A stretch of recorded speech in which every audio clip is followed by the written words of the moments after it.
Hey everybody. So this is not an episode of WTF Cinema, but I promise your episode of WTF Cinema for this month is coming up soon. It'll be posting in about an hour or so. But I wanted to do this because it's kind of a interquel, kind of a prologue. It's tangentially related to the review, but it's not part of the review itself, and I'll discuss why later.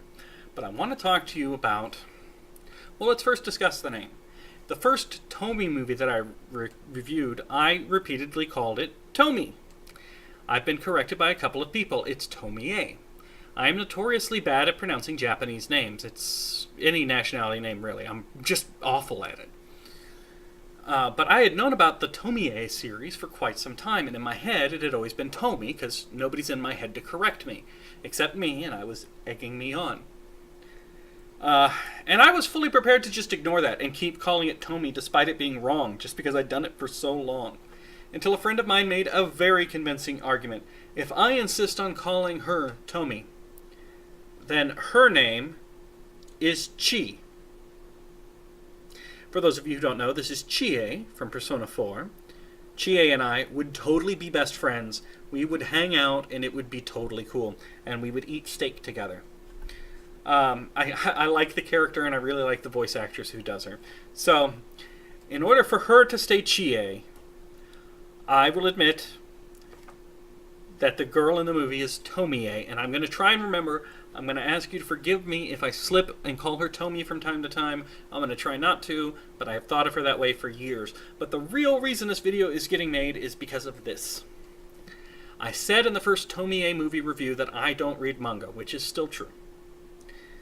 And that I had no intention of reading this manga, which now obviously is false. Shortly after that movie review came out, this collector's edition came out, and I gotta tell you, that first movie, despite how bland and boring and awful it was, it stuck with me. There was something about it that just wormed its way into my brain, and I couldn't let go. There were facets of it I found interesting. Normally, when I do a WTF Cinema of a movie, I review it, and it's done. In fact, reviewing it is what gets it out of my system. It's part of why this started in the first place. But this one stuck around, so I went ahead and got this. Now, manga and anime aren't my thing. I've been trying, and I'm starting to develop an appreciation for the mediums to a limited extent. I'm starting to enjoy certain ones. I don't think I'll ever have a rabid fandom for it like some people do, but like with comic books, I'm starting to appreciate individual ones. So I got this, and I read this, and it is, I opened up to a good random page here. I'm not scanning it to show you, but you can take a look at it here. It is very well drawn, first of all. Just the general quality of the drawings is very good. I would go so far as to call it beautiful if it wasn't for some of the awful, awful things that it's showing. I mean, some of this is just grim.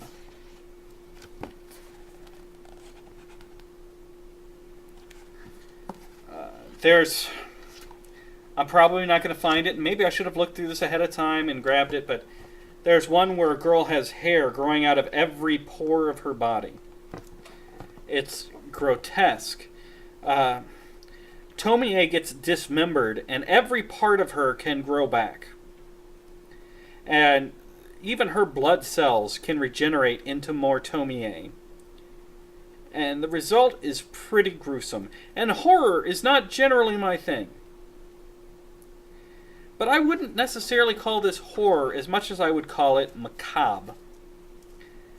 And it's not like you go to bed dreading like you're going to wake up and Tomie is going to be standing over your bed.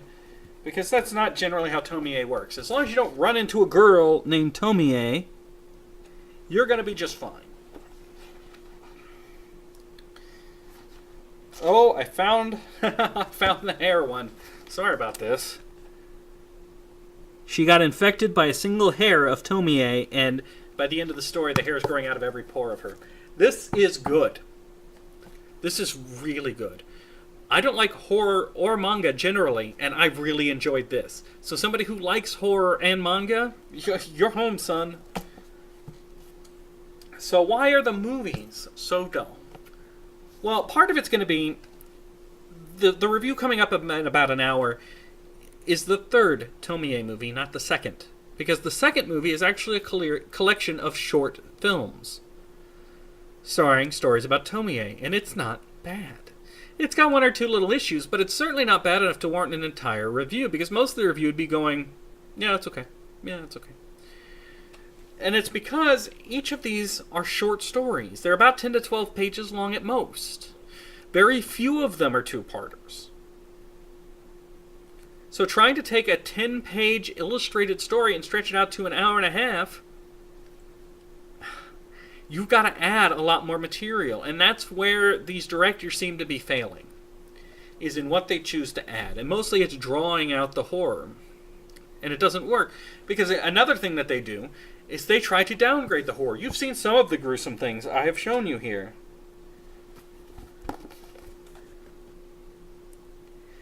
But the films don't want to do that. If they tried to follow this recipe here, it would be a hard R.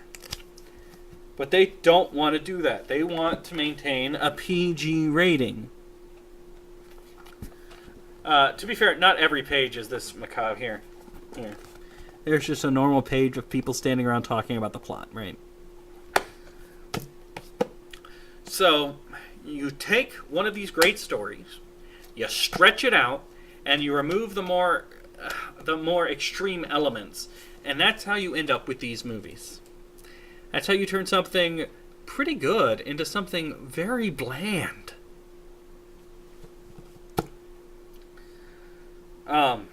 So why is this not part of the review? Well, I honestly have thought for ages that I need to do a series about how adaptations fail, and this would be a really good example. But I have said time and time again that film is a self-contained medium. If I have to read this book to understand your movie, you have failed in making a movie. Right?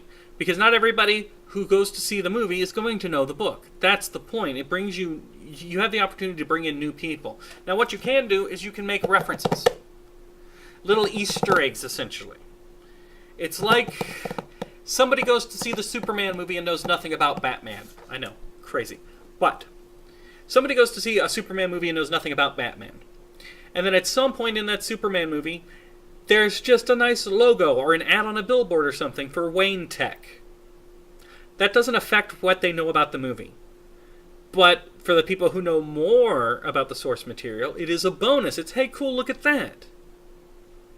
That you can get away with.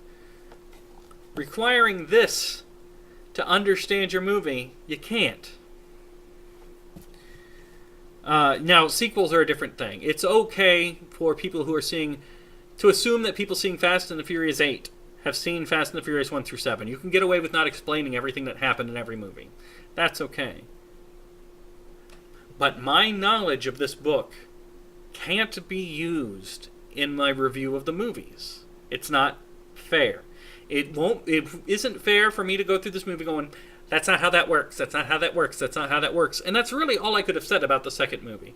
Because there are two elements that they get wrong in the short films, and they're okay. They're not bad. But they do get two things wrong from the source material, which I wish they hadn't. But again, if I was making a review, I don't really have a leg to stand on. Because it's supposed to be a self-contained medium. It's an adaptation. It's different. In case you're curious, the two things are, Tomie doesn't have sex.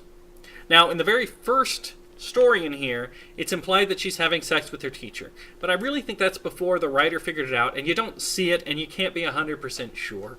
It's strongly implied, but we can wiggle around that.